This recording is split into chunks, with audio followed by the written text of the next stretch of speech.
Personalidades que, através de suas histórias, empresas, serviços e trajetórias de vida, fazem dessa região um lugar especial. Você acompanha a partir de agora Café com a Guarujá. Apresentação Robson Lunardi.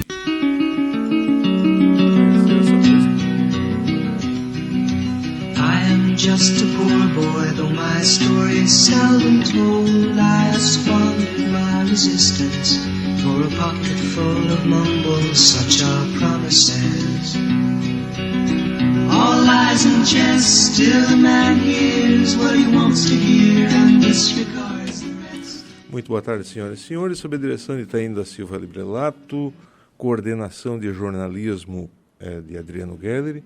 Sobre os trabalhos técnicos de Iago Teles, está começando mais um programa Café da Tarde da Rádio Guarujá. O Café da Tarde de hoje não é mais um Café da Tarde, é um Café da Tarde especial, primeiro porque é um novo tempo na rádio. Começa uma programação especial com essa música aí do Simon e Garfunkel. Quem tem a minha idade já deve ter ouvido isso lá atrás e chorado, rido, feito mais alguma coisa. Ao vivo no Central Park em Nova York. É isso, ao vivo no Central Park em Nova York. Eu digo que é um programa especial e aí eu posso afirmar que é um programa que todos gostariam de estar ouvindo e que há muito tempo, no ano passado, o Daniel lá do jornal Hoje me dizia... Eu queria entrevistar o fulano. E o fulano que eu digo não é um fulano.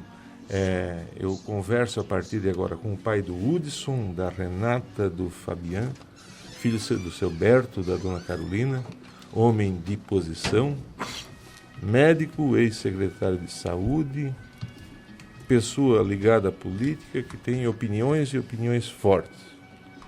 Atualmente médico, atualmente conselheiro.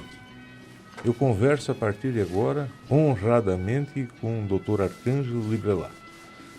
Converso com o médico, converso com o político também, mas a minha mãe, lá do São Miguel, que está me ouvindo, ela disse uma vez, quando eu era pequeno, ela disse que eu queria conversar, lhe dando boas-vindas, dizendo exatamente, perguntando aquilo que a minha mãe me dizia há 30 anos atrás. O doutor é médico das minhas filhas, por que a letra do médico ela é uma coisa que ninguém consegue entender? Boa tarde, doutor, seja bem-vindo. Doutor Arcângelo Librelato, uma satisfação tê-lo aqui. A minha querida diretora Taíne da Silva Librelato lhe manda um abraço fraterno e apertado. Boa tarde, Robson. Boa tarde ao Iago, boa tarde ao Rangel. Boa tarde a todos os ouvintes da Guarujá. É uma satisfação e uma honra muito grande estar aqui inaugurando essa nova fase da programação da Guarujá. O Café com a Guarujá, o Café da Tarde, e com o Robson, né? Eu acho que vamos ter uma boa conversa ao longo desse período.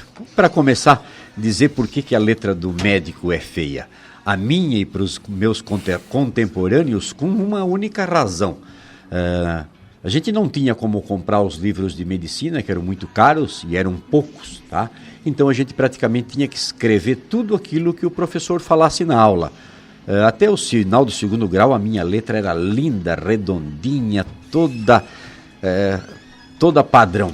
Aí entrando na faculdade, a gente começa a escrever e escrever cada vez mais rápido.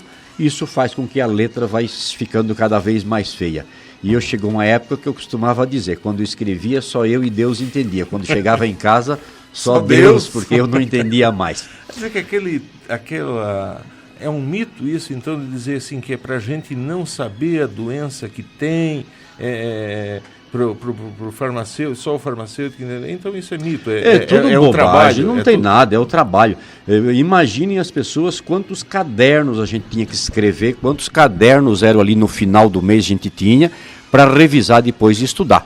O livro era uma coisa extremamente rara. Se calcular, o primeiro livro de anatomia que eu comprei, hoje deveria custar aí na faixa de 3 a 4 mil reais. Imagina para alguém que saiu do interior sem a mínima condição, né, poder comprar um livro desse. E a maioria dos alunos, dos estudantes, era assim, ninguém tinha condições de comprar os livros, até pela dificuldade que era. E tem que se escrever bastante, escrevendo bastante a letra ia ficar feia. Tanto assim que hoje, né, os estudantes de hoje, pela facilidade de notebook e não sei mais o que, e todos esses recursos que existem agora, facilidade de ter acesso às informações, não escrevem mais tanto, então conservam uma letra mais adequada. Mas os meus contemporâneos, todos eles, e a única razão é essa, não é porque a gente queria esconder, não é porque não queria soubesse. Como eu gostava de tentar, às vezes, no começo, quando eu fazia as receitas, tentava caprichar a letra, mas não tinha jeito, porque depois que acostuma ruim, é muito difícil o retorno. Na verdade, não é que ficou ruim, é a adaptação cultural da pessoa vai fazer daquilo ali. Tanto assim que o mais cedo possível, assim que chegou a era da informática, os meus contemporâneos de novo, todos os médicos, adotaram o computador pela facilidade que era para a gente escrever, para que o farmacêutico entendesse realmente o que a gente estava escrevendo, para que não mudasse e para que a mãe, no meu caso, chegasse em casa e pudesse ler adequadamente a receita, saber qual era a dose e saber os horários da medicação. Então, não tem nada a ver para esconder nada. A minha mãe, então, está respondido a dona Anitta e com certeza uma série de pessoas, milhares de pessoas que estão aí nos ouvindo. Eu tenho que mandar um abraço, o doutor Arcângelo falou do advento da internet. Eu estava observando aqui na fanpage da Guarujá, nós estamos aí com mais de 700 pessoas que visitaram e todos eles, anotei aqui algumas pessoas que fizeram questão de manifestar. Pedro Lolli, Israel de Souza, da televisão de Braço Norte, Pedro Lolli, aqui nosso querido amigo aqui da LCL, Juarez Ponticelli, lá em Floripa. Opa, um abração a todos eles. Dr. Jorge Luiz Coll, lá na cidade de Criciúma, e mais um sem número de pessoas que estão aí junto conosco através das redes sociais e nessa conversa, nesse café da tarde. Qual é o objetivo do café da tarde, doutor? É aquele café da tarde que a gente vai lá na casa de um amigo. Antigamente se fazia isso, se visitava mais gente, né? E se tomava um café da tarde para conversar do quê? Para conversar da vida. Vamos conversar um pouquinho.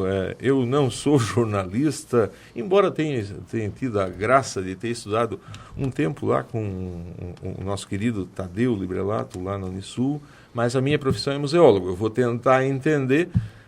Me pediu a diretora Taine que a gente conversasse aqui sobre empreendedorismo.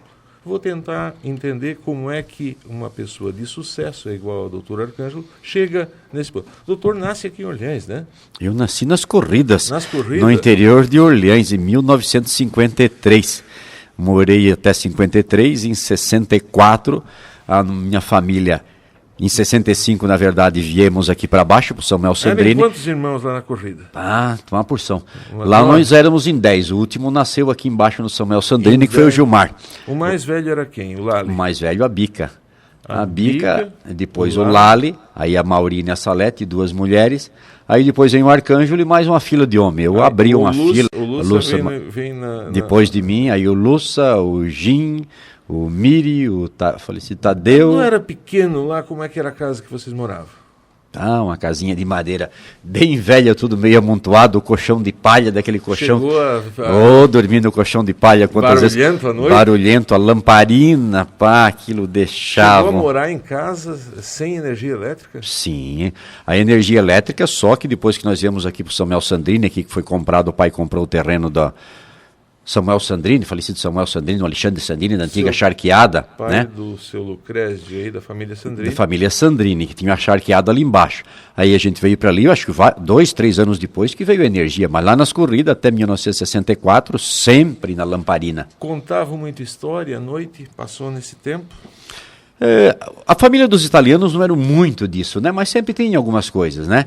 Então, vinha o rádio, que vinha para carregar a bateria, que era para um pouco de missa do Padre Santo, o resto de caipira, tinha que trazer a bateria, então dizia que vinha aqui num dínamo que tinha aqui, aí então trazia a bateria, carrega umas 2, 3 missas do Padre Santo e o resto tudo música caipira, algum futebol. Então, se achava que se botava na bateria aquilo que a gente ia escutar no rádio, não era carregar energia para fazer o rádio funcionar. Estamos recebendo aqui da equipe da Câmara de Vereadores, Sandro Lourdes e Cristina, mando um abraço ao doutor Arcângelo, que é, segundo eles, pai, ou então médico de todos os filhos dessa turma querida aqui da nossa augusta Câmara de Vereadores.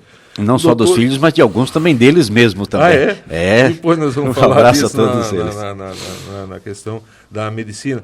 Mas o que eu falo a respeito de história é que esse tempo lá, qual é a lição que tem de morar numa casa de madeira, certamente dificuldades tantas, né, de se viver. O que se fazia lá, o seu Berto? Vocês trabalhavam no quê? Trabalhava na roça, todo mundo. Chegou a trabalhar na enxada? Mas e como? E essa foi uma das razões que eu saí para estudar de manhã cedo, para levantar no inverno, aquele negócio de, eu nunca esqueço aquilo, cortar a cana e depois colocar naquele cipó, cevar a cana, que chama, amarrar aquilo ali num feixe. Aquilo congelava o dedo da gente, tudo era muito frio. Então eu cedo, com 10 anos, eu digo, não, eu não quero isso aqui, eu vou buscar uma coisa melhor. Aí eu me arranquei e fui estudar em Tubarão, no seminário. Mas a primeira professora foi o quê? A primeira professora foi a dona Juraci. Dona Juraci Junclos, morreu no ano passado. É uma memória assim que a gente não esquece nunca. Alguém que ensinou tudo pra gente, né? A nossa escola era pertinho ali da nossa casa, e a dona Juraci saía aqui de Orleans e ia para lá dar aula todos os dias. Ia então, o quê? Numa mula velha, num cavalo? Ia no cavalo, e cada um tinha que encilhar um dia o cavalo. Pai, eu nunca esqueço de encilhar o cavalo, deixar prontinho. Nesse tempo, ela certamente era aquele tempo de uma rigorosidade. Mas deve ter um monte de aluno dentro da sala, né? Eram 3 séries dentro da mesma sala, né? E aí na quarta a gente vinha para Orleans estudar. Mas nesses 3 anos lá foi muita coisa. A dona Juraci foi uma pessoa que marcou muito na vida de todos, de toda a nossa família. Ela foi, acho que a primeira professora, de certeza a primeira professora de todos eles. E marcou muito, nos ensinou. Mas a gente sempre fazia algumas artes, né? Arte. E uma delas é que... Quando uma arte daquela... Uma delas é que todo dia alguém tinha que arrumar, encilhar o cavalo, né? E encilhar o cavalo, deixar prontinho para a hora que ela saísse, e ela já pegava o cavalo e ia embora. Mas aí tinha aquele negócio da chincha embaixo de apertar. No dia do Dr. Arcângelo deixou frouxo. Ah, não deu outra. A dona Juraci botou o pé ali e caiu. Pá, mas aí já estava em casa. Quem é que estudava lá, que era amigo de vocês do tempo lá das corridas? Tinha os De Vila ali, que eu daqui para cá, o Walter De Vila. O Walter hoje está em Braço Norte. Aí tinha os Poçamai lá de cima, tinha os Nicoladelli, tá? Os Loli. Doutor, nesse tempo lá, quem é que é o grande mentor? Quem é que é o exemplo de vida assim da sua infância? Foi talvez seu pai, a sua mãe, tinha alguém, a sua professora? Quem é que você carrega assim, bairro? As coisas sempre muito dentro da família, né? O pai era sempre assim, aquela pessoa que cobrava muito, mas que ensinava muito pra gente, né? O que vamos dizer assim, se passar para o seu netinho, o que você passa? Bom, meu pai... A responsabilidade daquilo que a gente fosse fazer. Sempre, qualquer atividade que se assumisse, ter a certeza de que fosse fazer da melhor maneira possível, fazer tudo muito bem feito, nunca começar uma coisa e não terminar, levar até o fim, a determinação de cumprir tarefas. Isso foi a coisa que eu mais aprendi com o pai, e não ter medo de enfrentar as coisas, tanto assim que com 10 anos de idade, imagine o que é isso hoje, 10 anos eu saí de casa para ir para Tubarão, para o seminário, né? Como eu disse, eu não gostei muito da roça, queria fugir. A roça era, e aí além disso a gente tinha engenho de farinha, engenho de açúcar, e era trabalhado danado. Aí com 10 anos, estudei lá até 9 anos, 3 anos lá, e vim fazer o 4º ano aqui no Costa Carneiro, aqui em cima. Saía a pé de lá de manhã cedo, 6h30 mais ou menos, para chegar sapato aqui. Sapato no pé ou às vezes sem sapato? Não, no começo sem sapato. Chegava aqui embaixo na ponte, tinha que lavar, né? O sapato tinha pendurado, aí lavava, botava ali. Eu não lembro da meia, realmente, isso às vezes eu tenho que perguntar, eu quero perguntar para outras pessoas, como é que era a meia? Eu acho que não tinha meia, não tenho certeza disso, mas eu sei que a gente vinha descalço, o sapato só colocava aqui. Aí nos últimos meses, eu ganhei uma bicicleta. Aí vinha lá das corridas, aquilo chegava aqui, os dedos tudo encarangado. Era uma beleza, vinha rápido. A ponte era aquele pontilhão antigo? Não, a ponte era aquela coberta ainda de madeira, e tinha aquela coberta. Mas depois, meio-dia para voltar, tinha empurrando a bicicleta daqui até nas corridas, que era morro acima. Aí dali foi para o Seminário de Tubarão. Eu vou então porque a rádio a gente depende sempre de comerciais, e me disseram, se tu não botar os comerciais no horário, então tu não vai fazer um bom programa. Então eu vou chamar um intervalo comercial, e aí a gente volta a conversar depois, então, da sua juventude, do seminário e a entrada na faculdade. A gente volta em seguida. Móveis em geral, com qualidade sensacional, eletrodomésticos e muito mais pra você. Sempre ao seu lado, Casa Giovanni. Sempre ao seu lado, Casa Giovanni.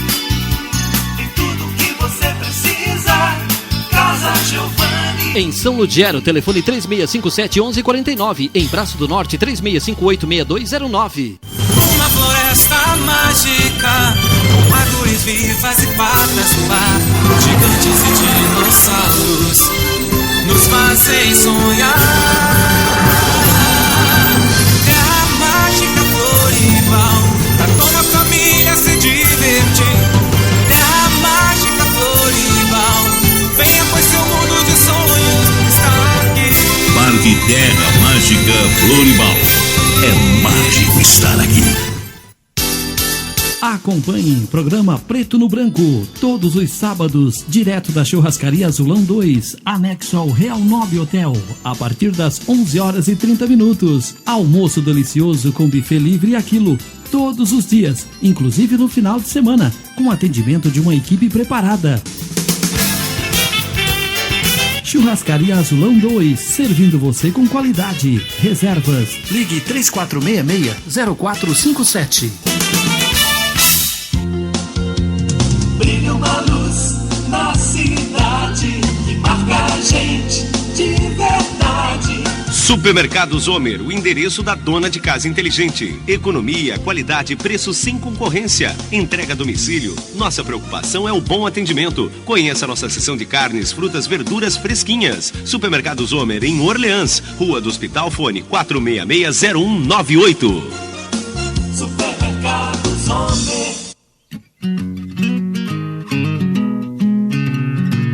Comece e finalize bem a semana com saúde e bem-estar. Nas manhãs de segunda e sexta, na parte final do Guarujá Notícias, profissionais da área da saúde trazem dicas e abordam temas para você começar bem a semana e aproveitar o descanso com qualidade. Saúde e bem-estar, o que você precisa para começar e terminar bem a sua semana. Nas segundas e sextas pela manhã, dentro do Guarujá Notícias. Oferecimento Laboratório Cal, desde 2003 realizando exames bioquímicos com segurança, qualidade e confiança, junto à Clínica Priori, no centro em Orleans. Atendimento Unimed, SUS, Sindicato Rural, particulares e outros convênios, agora com resultado online. Acesse www.laboratoriocal.com.br. Laboratório Cal, o respeito que sua saúde merece.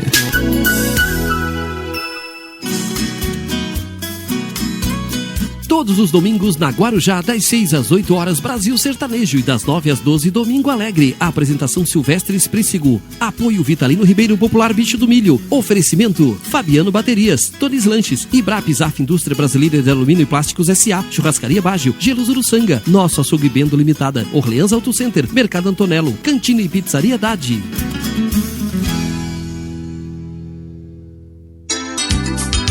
Medicamentos, tudo em perfumaria, você encontra na melhor drogaria. Farmácia São Lugero, tem qualidade e credibilidade com toda a garantia do melhor atendimento. Medicamentos, perfumaria e cosméticos, profissionais com longos anos de experiência. A Farmácia São Lugero tem à sua disposição medicamentos da Farmácia Popular do Governo Federal. Leve a sua receita e CPF e solicite o que você precisa. Farmácia São Lugero, telefone 3657-1370, Centro de São Lugero.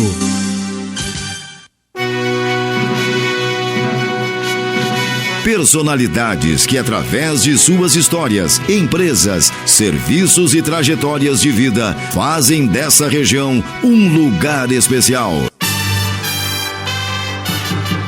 Você acompanha a partir de agora Café com a Guarujá. Apresentação Robson Lunardi.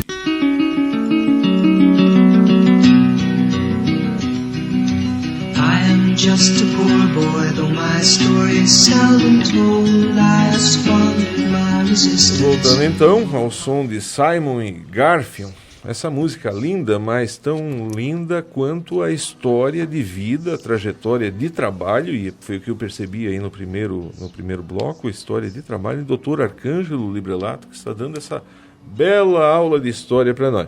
Doutor, então, sai lá das corridas, trabalhando lá, filharada dentro de casa. O seu Berto devia ser o quê? Um homem rígido? Como é que era? Eu ouvi a entrevista feita pelo meu querido amigo prefeito Lauro Miller com o Lúcia Librelato, e ele disse algumas coisas. Seu Berto não gostava de futebol? Como é que era essa história de divertimento de vocês quando eram pequenos? Ele nunca admitia futebol, baralho, briga de galo. E qual era? Passarinho. Passarinho, isso é coisa de vadio, não podia. Futebol. Ele não admitia alguém jogar futebol durante a semana. Né? Isso, o time profissional não admitia isso, escutar no rádio, perder tempo com isso. Então, o futebol no domingo de tarde, lá na localidade, até tudo bem. Agora, imaginar o Flamengo jogando com o Vasco na quarta-feira de noite e alguém perder tempo para poder escutar. Como é que vai acontecer? Do Maicon, que foi um fenômeno cada vez mais, principalmente esses finais de campeonato, quando o Criciúma está nessa situação, se fala em Maicon Librelato. Tadeu Gustavo, Miri, treinador, doutor Arcângelo, sempre envolvido com futebol. De onde é que vem essa veia? Parece que as coisas assim, aquilo que é proibido. É proibido, a gente quer. Mas assim, não proibido daquilo que era ruim, que ele fizesse mal, realmente a gente obedeceu muito ele, né? De beber nunca ninguém foi disso, de fazer festa demais, nada disso, né? Assim, das arruaças por aí. Agora, o futebol, o divertimento, a gente escutava, mas não dava muita bola. E todos eles se envolveram, todos eles gostaram bastante do futebol. O Lúcia, juiz de futebol, disse que aquilo era brabo, que ninguém... não, vai lá no Rio das Furnas, que lá é um pessoal ruim de apitar, ele ia lá e... Não, bravo todos eles, sem ser o Lali e o Aloir, o resto, todos eles meio bravos, assim. Isso era mais... Puxamos do lado do pai, e a mãe um pouquinho mais atenciosa, um pouquinho mais carinhosa, mas foi tudo bem, eu acho que... Como é que o doutor vai parar no seminário em Tubarão? Então é isso aí. Primeiro, como eu disse... vocação, né? Teve vocação?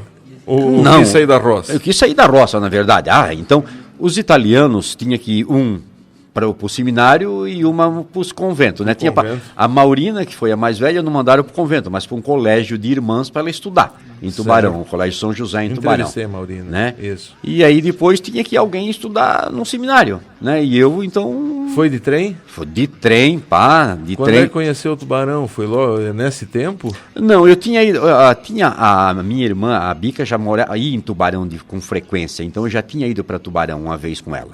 E aí já sabendo o caminho, já sabia onde é que era a rodoviária, tá? E tinha ido lá no seminário, mas eu não me lembro bem com quem eu fui no seminário, para ir lá ver como é que era. Mas o dia que eu fui pro seminário mesmo, fui sozinho, uma mala de papelão, nunca esqueço. De papelão. Aquela mala de papelão com os cantinhos de metal, tá? Certo, eu nunca esqueço. Então, cabo de ferro. Isso. Eu fui pro seminário com... Eu fui com uma mala daquela, mas deixa estar aqui lá na rodoviária. Aí saio eu com aquela mala por ali e baixa a chover. Choveu? Baixa a chover. A mala quase desmancha tudo. A rodoviária era lá na estação, né? Na estação, onde a antiga rodoviária do lado do pouco tempo mudou lá, né? Próximo da ponte lá. E eu sei que, chego com aquela mala... Tudo molhada, quase desmanchando. A alça caiu, né? Embaixo do braço essa mala. Que trabalho para chegar lá no seminário. Eu sei que acabei chegando lá e ficamos lá, mas com a mala lá.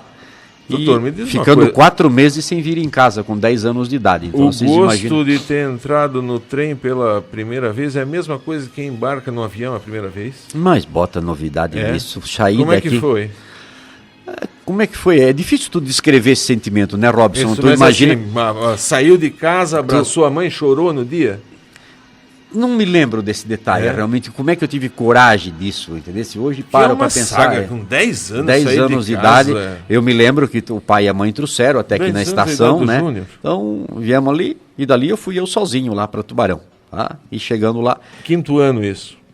Eu tinha terminado o 4º ano aqui no Costa Carneiro, aí já era pro ginásio naquele tempo, né? Ginásio. Porque era o que primário... matéria estudava lá no seminário? filosofia? Estudava de tudo. Eu me lembro da caligrafia, música, latim, grego, tivemos alguma coisa de grego. Inglês, né? Inglês tinha uma ótima professora. Inglês aqui, e francês a gente estudava. Latim, eu gostei inglês, tanto do francês que eu cheguei no 7º ano, depois que eu estava no seminário, no 8º, eu fui dar aula de francês no Colégio das Baianas. Eu gostava muito do francês. Era ótimo. Se estudava muito. O seminário, eu só citei essas matérias, porque assim, você imagina que uma parte da sua vida, assim, na sua formação para ser a pessoa que o doutor é hoje, também tem influência da educação lá do seminário? Não tenha dúvida. Eu acho que depois da família, foi a escola mais importante. Toda a formação lá, os padres, a cobrança, a responsabilidade, tudo, o conhecimento que eu tive a partir dali, tudo. Uma história de vida foi a partir do seminário, sem dúvida nenhuma. Não, isso... Quem é que estudou com o doutor lá no seminário? Aqui, assim, de Orleans mesmo, não, mas de fora, muitas pessoas. Aí, se tu pegar o pessoal mais de idade, aí quase todos eles passaram no seminário. Alguém se formou padre? Formou o padre Egídio Schmeller, aí o padre Ângelo, o padre Arcângelo, que estava um pouco na minha frente, certo. Tá? O Margote aqui de Grão-Pará. E de pessoas aí da cidade, de personalidades? De cidade aqui de Orleans estudou comigo o Bestia, depois o Bestia foi do meu contemporâneo, tá? Aí aqui de Criciúma o Fiorino Fontana, o Enio Quan. Olha, é bastante. Bastante gente, quer dizer, tiveram... E pessoas que tiveram essa coluna cervical da educação baseadas naqueles conceitos aprendidos lá no seminário, né? Naquele tempo todo mundo quase assim. Ficou quanto tempo lá? 7 anos. Eu fiz o ginásio e o científico. Aí quando era para ir realmente colocar a batina, aí eu parei. Aí os padres me convidaram para ficar lá e eu fiquei 1 ano lá dando aula no seminário. Eu ia dizer, como é que foi dar aula lá no Colégio das Baianas? Com 17 anos eu me formei no científico, que naquele tempo estudava o ginásio. Tinha o primário 4 anos, o ginásio 4 anos e o científico 3 anos. Então eu terminei o científico com 17 anos.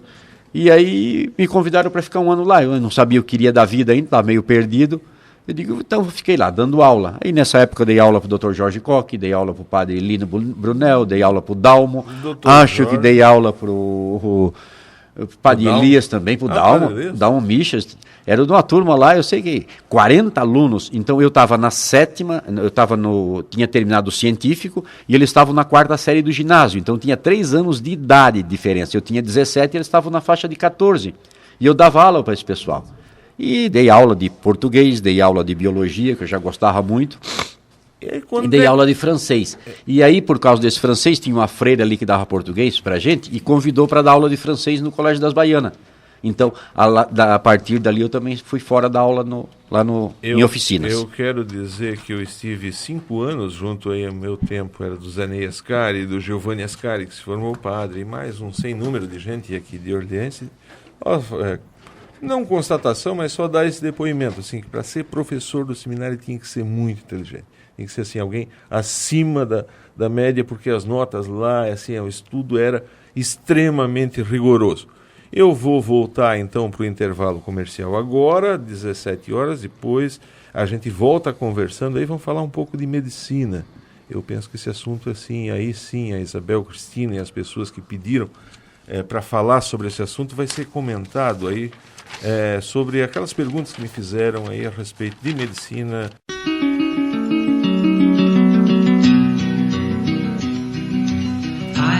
Estou aqui ao vivo com o Dr. Arcângelo Librelato.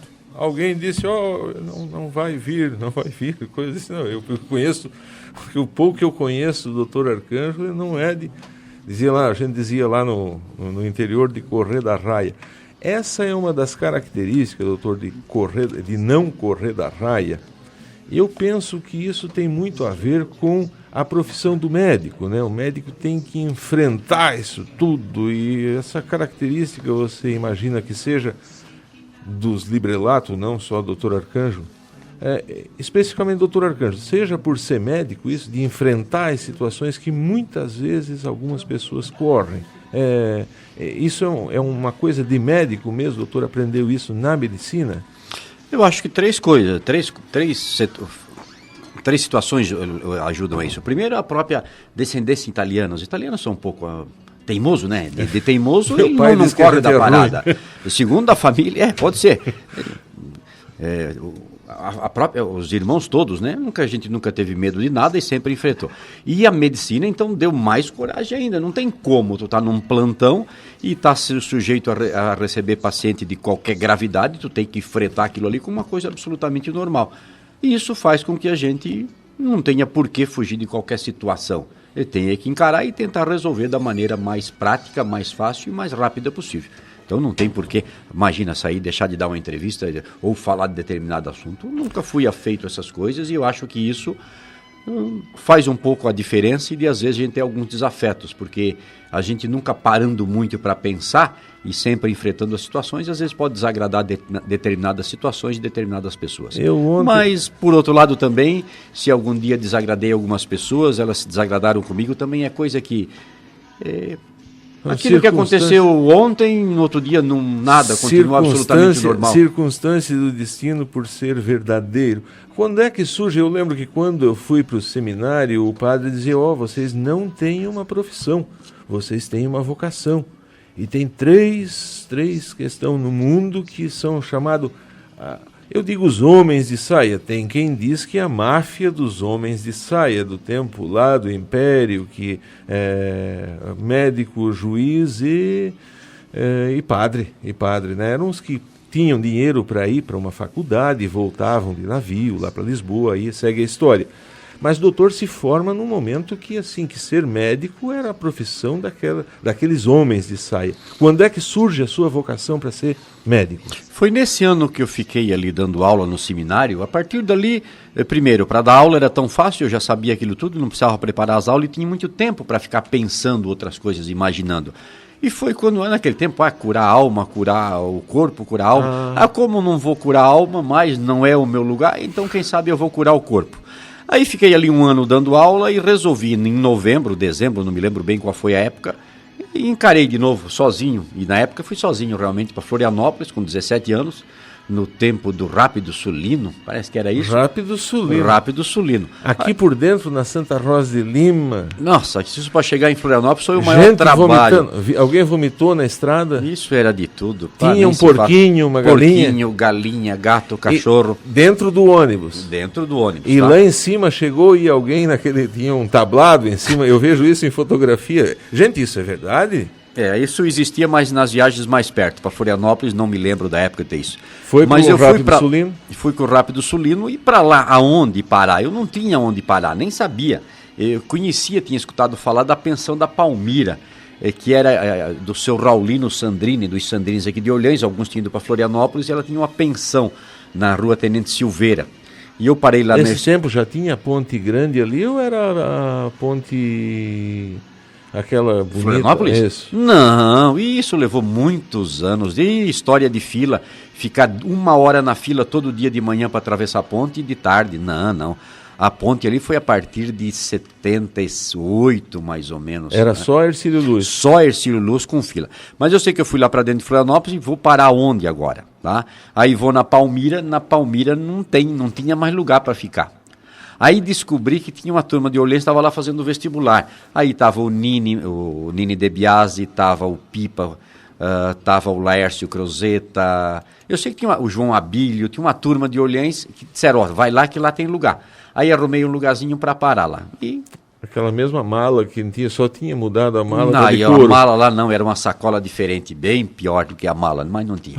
Mas de qualquer jeito fui para lá, eu sei que acabei ficando com eles lá para fazer o vestibular. Nessa turma lá, agradeço João Batista Antunes. E ia lá, fazia as provas, chegava em casa, a minha era tudo diferente. Eu digo, mas como? Será que eu sou tão burro assim, todo mundo vai passar e eu vou rodar? Mas eu tinha ido lá para ver como é que era, também não ia ficar frustrado por isso. Prova no vestibular naquela época na base da caneta ainda, né? Só... pensava em computador. Não, me parece que tinha um negocinho que a gente tinha que furar, um cartão lá, para depois o computador ler. E eu sei que ia-me embora, mas nas primeiras, segunda prova eu conferia com eles. A minha dava tudo errado, aí depois as outras eu nem olhei mais, eu digo, é muito feio para mim, mas deixa. Aí vou terminar e vou embora chorar. Uma semana depois saiu o resultado, eu passei E todos os outros ficaram, mas nenhum da turma que estava comigo. Como é que soube do resultado aqui em Orleans? A rádio. Pelo rádio? A Rádio Guarujá de Florianópolis. Passava e tinha que ficar escutando ali, tá? Dona Carolina rezando dentro de casa. Isso. E aí, 3, 4 dias depois, algum jornal, eu não sei qual foi o jornal que eu consegui para confirmar o nome. O Estado. O jornal da época era o Estado, né? Eu não sei se tinha outro por aqui, mas foi no jornal que eu confirmei realmente o nome. Tá? Eu sei que acabei passando. Aí passei para o segundo semestre. Isso na Universidade Federal? Universidade Federal, foi em 1972. Isso, o vestibular hoje na Universidade Federal, ele é concorrido agora, na época, com certeza ele era... Assim, eu fiz 2 vestibulares. O primeiro, naquele tempo, houve a tal da reforma do ensino. Então, eram, não sei quantos alunos passavam para ciências biológicas, aí era medicina, odonto, enfermagem, biologia, tudo ali, tantos alunos. Aí 1 semestre e meio, tu ia estudar com todo mundo, aí depois no final desse semestre e meio os primeiros alunos escolhiam a faculdade que queriam, aí medicina normalmente o mais, odonto e assim por diante. Terminava a aula, só tinha a biblioteca. Quando tu chegava na biblioteca, aquilo que tinha sido dado pelo professor, alguém já tinha arrancado as folhas do livro e não tinha mais. Então era uma guerra, um absurdo, tá? Então eu fiquei lá 1 ano fazendo isso aí não deu, o dinheiro acabou. Universidade Federal.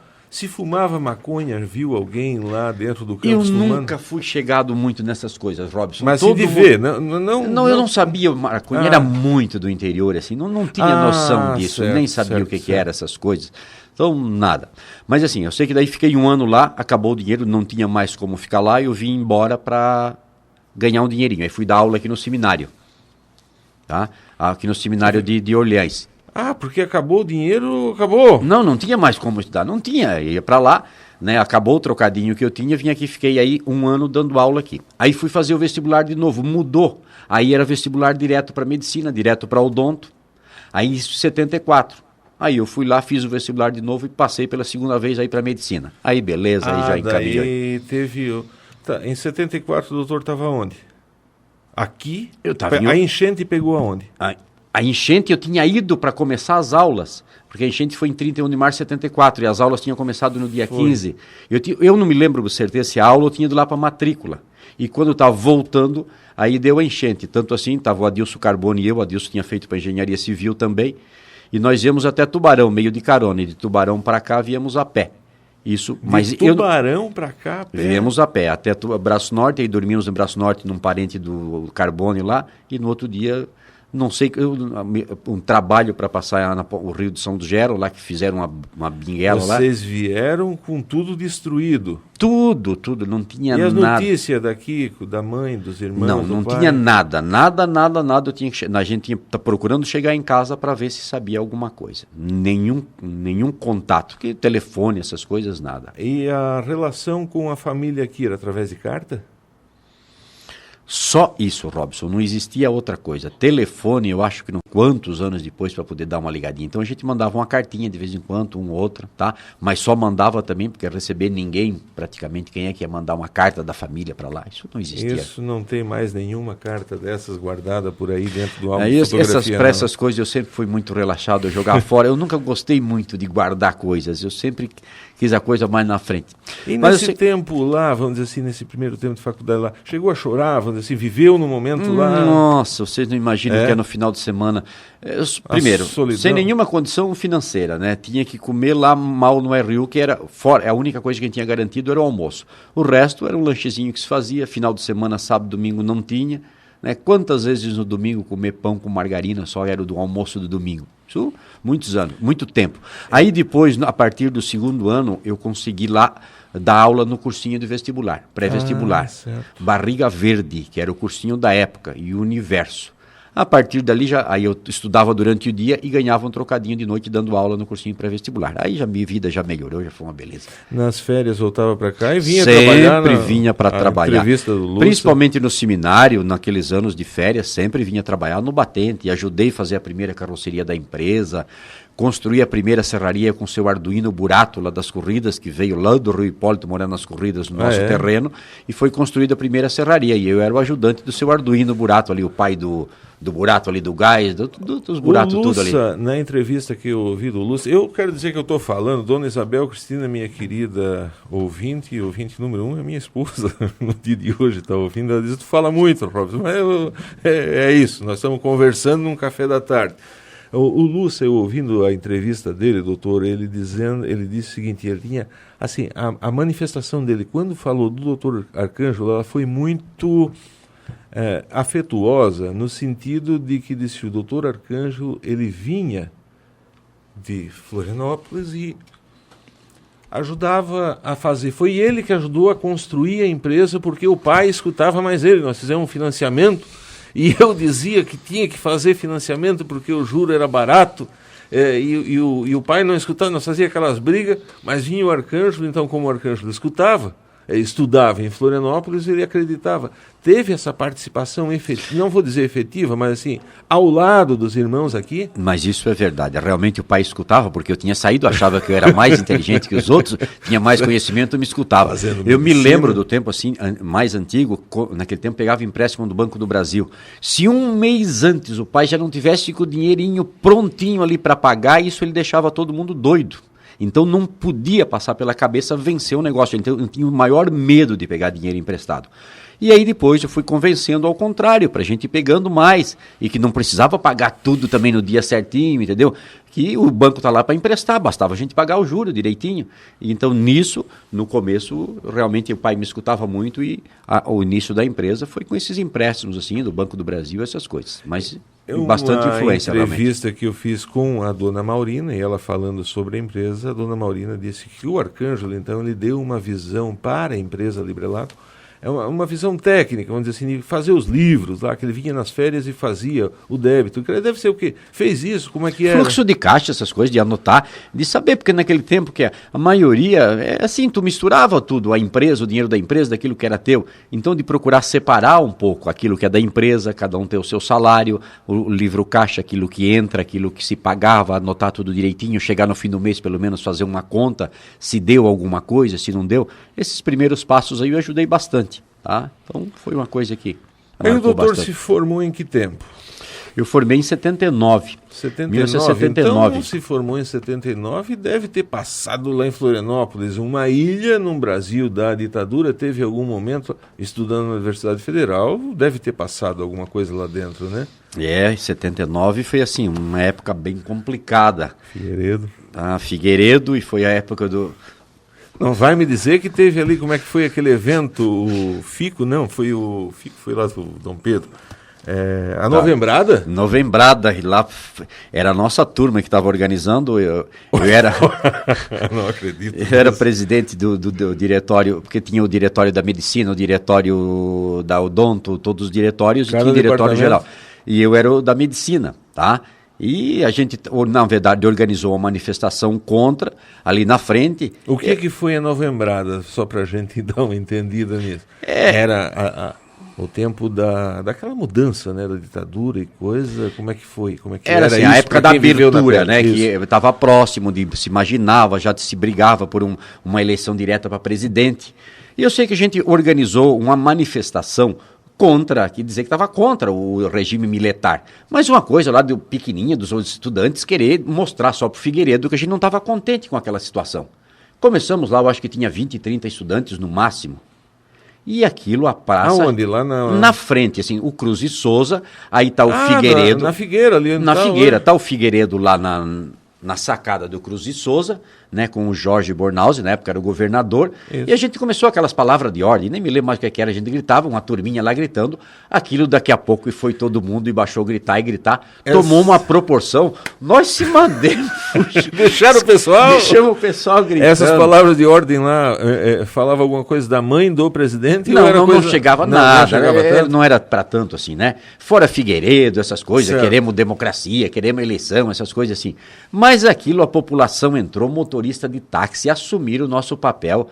Aí o Figueiredo provocou a turma lá, dizendo que era uma minoria que estava gritando lá. E, na verdade, não mostrou o dedo? Não. Na verdade, foi o contrário. Ele quis dizer, depois justificou, mas ele mandou tomar bem naquele lugar. Aí a revolta foi grande.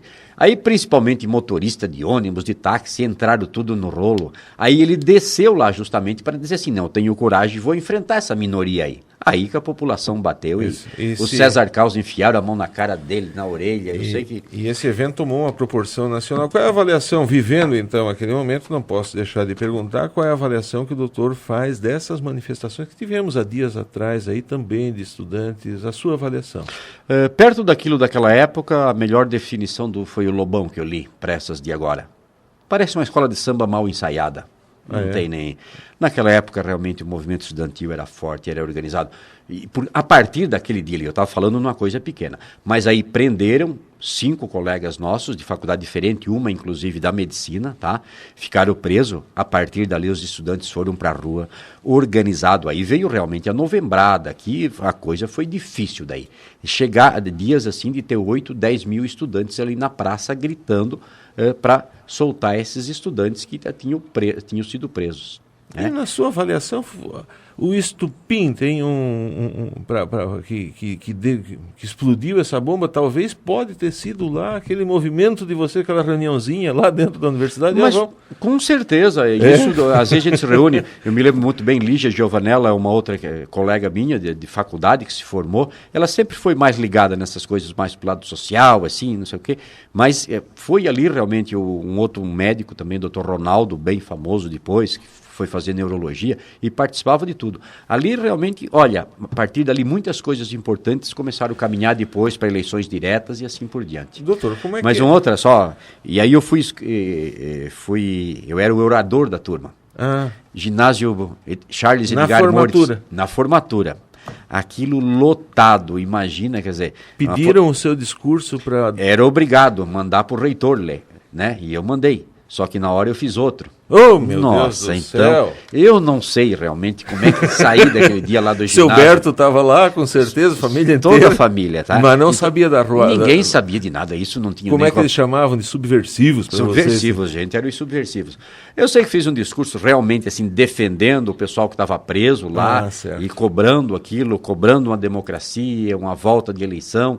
E aí, assim, foi um discurso de estadista. Discurso, assim, para chamar a atenção. E todo mundo gostou, foi abraçado, mas eu lembro da cara do reitor olhando para mim. Ele disse, o que é que ele fez, esse malandro fez para mim? Mas assim, ele foi parceiro também, ele conhecia, era da própria medicina, o reitor da universidade, tá? A coisa passou meio assim, todo mundo gostou. Tanto assim, 3, 4 dias depois, soltaram os estudantes que estavam presos e...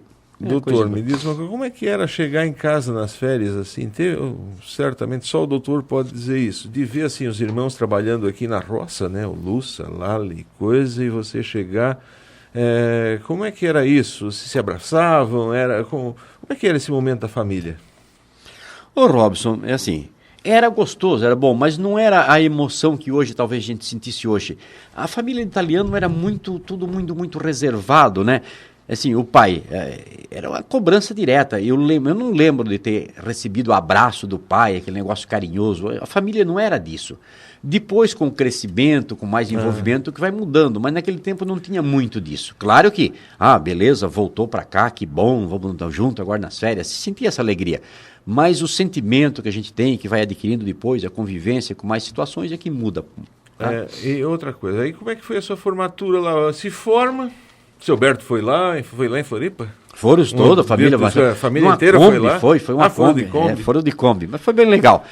Eu não sei se foram todos. Nesse tempo não tinha mais cavalo na praça lá em Florianópolis? Não tinha aquela mais. cidade antiga, né? Não tinha, em 79 já tinha evoluído bastante, já tinha outra ponte, né? Já tinha a primeira ponte, Colombo Salles, ele foi governador de Santa Catarina de 76 a 80, mais ou menos, e fez a primeira ponte lá. Aí já era mais tranquilo. Mas assim, quando eu comecei na faculdade, eu morei um tempo no Estreito.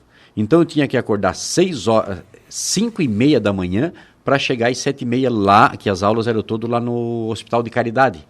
Então era 2 horas ali do Estreito até lá, porque 1 hora era na fila da ponte. A mesma coisa de noitezinha para fila, o que era? Era cavalo? Era carro? Como é que era? Não, porque assim, só tinha chegava, vinha Filipa Schmidt, né? Ia Rio Branco. 2 filas cada uma. E aí então ia liberando, só passava uma fila na ponte. Nossa. E os outros carros todos parados. Ônibus tinha preferência. Tinha carro lá que ficava um tempão. Isso tanto de manhã quanto de noitezinha. Aí depois, logo em seguida, eu fui morar na Trindade, aí vinha da Trindade todo dia para o Hospital de Caridade, e de noite vinha, mas saía de casa de manhã, também perto das 6 horas, estudava o dia inteiro, dava aula de noite e voltava para casa 10, 11 horas da noite. Doutor, o doutor se forma num tempo que certamente não existia computador, não existia internet, não existia telefone celular, não existia ressonância magnética, não existia cintilografia e mais um sem número de exames que existem hoje aí. O estetoscópio naquela época pendurado ali no pescoço, esse é o médico? Como é que era nesse tempo? Sem dúvida nenhuma, Robson, isso eu disse algumas vezes ao longo aí nas conversas, né, com a doença do Lúcia. O médico mudou por completo. Naquele tempo, o nosso meio diagnóstico era a conversa, o exame e o esteto pendurado no pescoço, que hoje em dia nem se vê mais nos médicos, né? Chega o paciente lá, senta na frente e vem o exame disso, o exame daquilo. Para fazer um diagnóstico, era isso e no máximo um raio-x. Tá?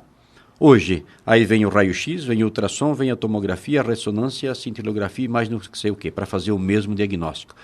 Então, a coisa mudou por completo.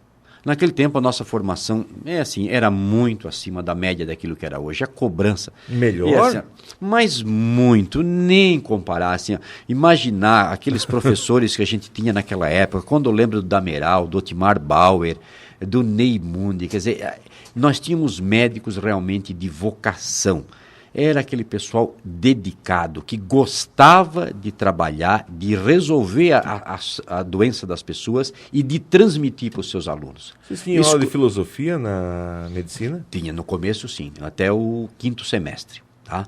Mas assim, então, vocês tinham uma questão ética. Assim, mas o que mais dava para isso, o que mais nos cobrava isso, eram os próprios professores. A qualidade dos professores que eu tive, eu tenho outro colega daqui daquela época, que é o Diego De Biasi, né, filho do falecido Vico De Biasi, irmão do Sebastião, estudou um pouco antes também. O Rominho Pisolati, mais ou menos contemporâneo. Então, o privilégio que nós tivemos para estudar na Universidade Federal de Santa Catarina, com aqueles professores lá, a formação não era só o conhecimento médico, mas era a formação do ser humano. Aquilo tu tem uma aula com o Bauer, com o Prisco Paraíso, que é o avô do Prisco, que agora faz comentário. Jornalista. Aquilo, gente, assim, era 50 alunos de boca aberta ali, escutando atenciosamente as informações que traziam para a gente. Então, quem se formava ali realmente é porque gostava. Tanto assim, primeiro já a própria seleção do vestibular é diferente, que nós começamos com 50 alunos e terminamos com 47. Quer dizer, então, 6 anos ali estudando, apenas 3 ficaram ao longo do caminho. Uma por um problema de saúde que teve, até acabou se suicidando depois. Um porque era muito malandro e o terceiro não estava muito aí com as coisas, né? Mas dos 50 que começamos, terminamos em 47. Mas assim, era uma cobrança realmente. Tinha que saber muito para te passar, mas associado a isso tudo era formação. Eles nos ensinar a sermos médicos para trabalhar com as pessoas.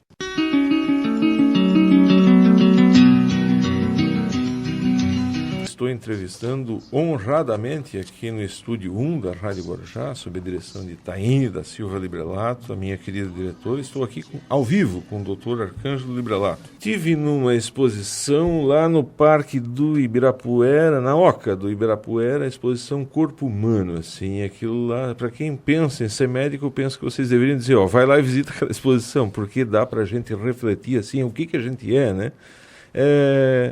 O que é o ser humano, doutor? Porque parece que nada pode isolar alguém com toda essa tecnologia, com todo o estudo de vocês.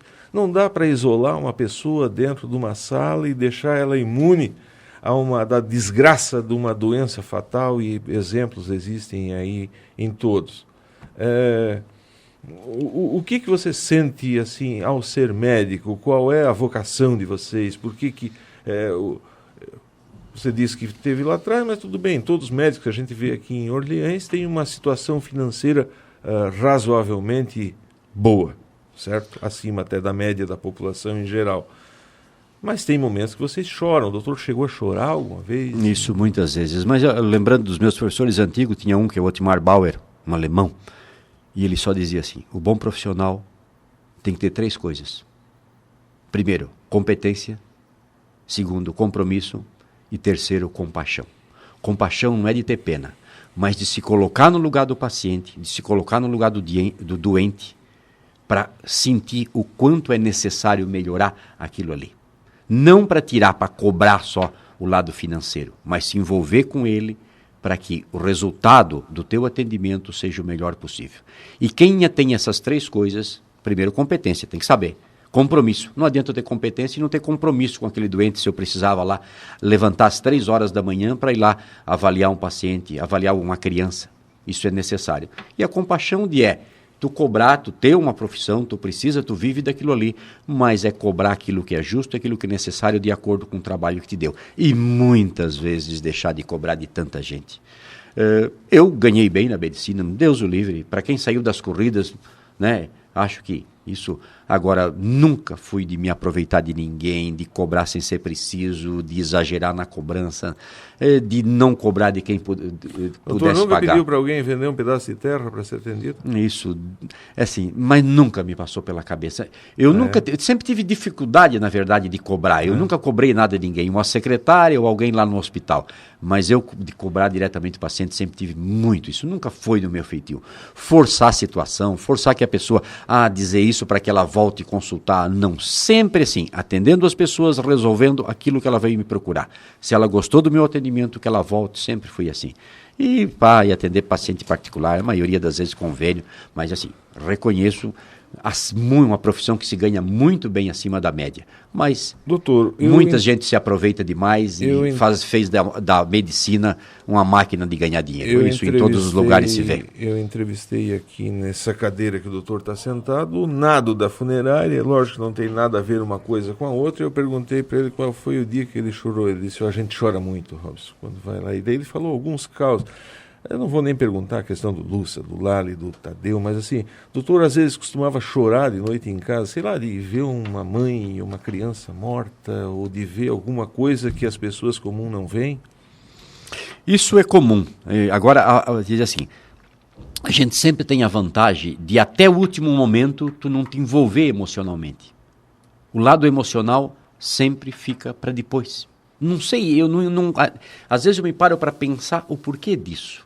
Então, enquanto eu estou lá tentando salvar aquela criança, hoje em dia isso nem existe mais, que melhorou tanto, né? Uma criança grave, faz tanto tempo que eu não atendo uma criança grave, mas lembrar 15, a 20, a 30 anos atrás, né? Aquela criança que tinha que tubar, fazer uma drenagem pleural, fazer uma punção de subclávia, fazer uma dissecção de veia e lutar até a última hora. E aí tu acabava perdendo essa criança. Mas tu se mantinha sereno, tranquilo, até o último momento. Ainda beleza. Aí quando tu ia para casa, depois, a hora que tu deitava, é que dava o desespero, dava o desmano. E aí então conseguiu fazer isso com a família até os últimos momentos, aí, tanto do Lali, do Lúcia, do Tadeu? Não, isso foi bem diferente, muito diferente. Tá. Tive um privilégio de acompanhar pela profissão, mas assim, foi muito mais um envolvimento de irmão, de sentimento, do que como médico. Isso eu sempre disse, quando procurei o tratamento, sempre dizia assim, eu sou médico, mas aqui eu passo a responsabilidade para vocês e eu estou aqui como irmão, como alguém que acompanha. Quando o doutor dava aqueles boletins aqui dizendo que estava assim, passando passando muita serenidade às pessoas, terminava a entrevista, o doutor chorava então. Mas isso com muita frequência. Muita frequência. Doutor, eu estou terminando o programa, mas eu tenho que sempre dizer o seguinte: nós estamos encerrando e estamos apenas começando a nossa conversa, o nosso café da tarde, e eu precisava de um compromisso do doutor para voltar aqui num outro momento, para a gente falar mais, talvez pegar um recorte desses, assim, só do hospital. Eu tinha pensado em falar no hospital, falar de política, falar de um monte de coisa, mas o relógio é sempre nosso inimigo, ou então nosso amigo. Fica o compromisso para voltar aqui um outro momento e a gente fazer um recorte aqui, pode ser? Com certeza, né, Robson? Estamos sempre à disposição. Esse tempinho que está faltando, eu quero agradecer a todas as manifestações que eu tenho recebido. Parabéns pelo programa, o melhor, parabéns, e uma série de manifestações. Tem aqui o Rangel e o Adriano, que estão aí no estúdio. Eu não tenho experiência, eu sou museólogo, vocês me ajudam, gente. Vem aqui para o programa que eu tenho que fazer um sorteio e falar mais algumas coisas. Eu não posso, doutor, deixar de encerrar o programa sem perguntar, e o Iago me dizendo que eu tenho 6 minutos, 2 minutos. Hã? Para terminar em 6 horas. Olha só que presente estão dando aí. Ó. Então vamos continuar. Mais um bloco comercial, é isso? Então nós vamos a um intervalinho comercial rapidinho. Eu vou fazer o seguinte, então eu vou tocar o programa até às 17h50 e vou conversar um pouquinho mais com o doutor Arcângelo. E aí vamos falar um pouquinho de política, o que algumas manifestações nós tivemos aqui através das redes sociais e mensagens via celular. Eu quero agradecer a todos. Mesmo assim, o Rangel vem aqui me ajudar para nós fazer o sorteio do programa. E dizer, doutor Arcângelo, que o compromisso de voltar aqui, voltamos. Volta aqui para a gente conversar mais. A Rádio Guarujá e a minha querida diretora, ela disse, olha, ponham uma lupa quando tratar da questão de saúde aqui na emissora. Certo? Isso me interessa, fazer um comparativo realmente da medicina de 30 anos atrás com a medicina de hoje, quanto melhorou, se foi em função da medicina. No seu tempo chegou a ter aquelas doenças que hoje não existem mais, o que tinha na época? Praticamente tudo. Hoje em dia, eu digo que hoje o pediatra, ele não é mais médico, ele é mais um pastor, sei lá, um padre, um conselheiro, um professor, mais de orientação para os pais, para as mães, de como se cuida de uma criança.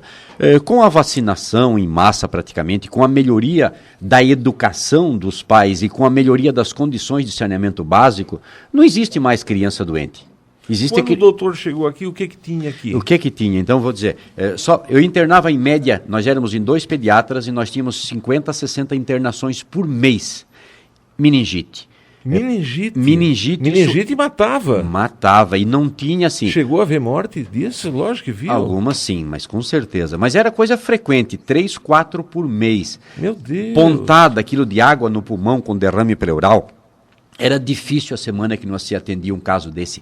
Desidratação, aquelas crianças assim enxutinha, sem mais uma gota d'água, aquele olho encovado, aquela pele assim que parecia uma borracha, tudo completamente desidratado, glomerulonefrite por causa daquelas feridas que a criança fazia insuficiência renal. Tantas coisas graves, encefalite, aí vinha a complicação das doenças infecciosas, complicação do sarampo, complicação da varicela, tétano, eu atendi vários casos. Então, naquele tempo eu fui médico, concordo realmente, fui médico das crianças. Certo. Hoje em dia não tem, é tão fácil ser pediatra hoje em dia, mas tão fácil mesmo, digo assim, perto daquilo que se fazia naquela época. Então, aí eu pergunto assim, e o pior de tudo, Robson, fico triste que o que melhorou na saúde não foi por causa do trabalho da medicina, foi por causa da própria melhoria de condição da população. A medicina se manteve cada vez mais técnica, cada vez mais com tecnologia, cada vez exames mais sofisticados no sentido de buscar dinheiro para manter a estrutura. Foi uma indústria como qualquer outra. Ela cresceu, evoluiu em cima de cobrar de cada vez mais tecnologia. Mas o médico em si, para curar o doente, mudou por completo. Não é mais como era. Doutor, muito obrigado. Eu também, querido ouvinte, queria estar perguntando mais, mas assim, ouça amanhã a Rádio Guarujá e em breve a gente volta a entrevistar novamente doutor Arcângelo Librelato. Amanhã estaremos na convenção da Librelato lá em Criciúma, em um belo programa, vai ser feito com consultores desse Brasil, do meu Deus, que estarão fazendo palestra. Na quinta-feira, um programa especial com Vossa Reverendíssima, o Bispo de Tubarão. Doutor Arcângelo, foi uma satisfação entrevistá-lo, conhecer um pouco mais a sua trajetória de vida. Esse era o objetivo inicial daquilo que nós propomos.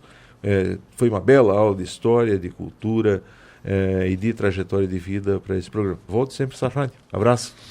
Agradeço, Robson, agradeço a todos os ouvintes da Rádio Guarujá. Realmente satisfação, quero dizer, me senti bem à vontade. A gente, à medida que vai conversando outras coisas, lembra agora tantas outras que poderiam ser ditas. Mas assim, para quem nasceu nas corridas, eu quero te dizer que eu sou muito feliz com a família que a gente tem, a cidade que a gente vive, o nosso povo, a nossa gente olhense é demais e todos nós merecemos viver bem. Obrigado e um bom dia a todos. Uma boa tarde a todos. Boa tarde. Conosco fica o Guarujá. Abraço. Personalidades que, através de suas histórias, empresas, serviços e trajetórias de vida, fazem desta região um lugar especial. Você acompanhou pela Guarujá Café com a Guarujá. A apresentação: Robson Lunardi.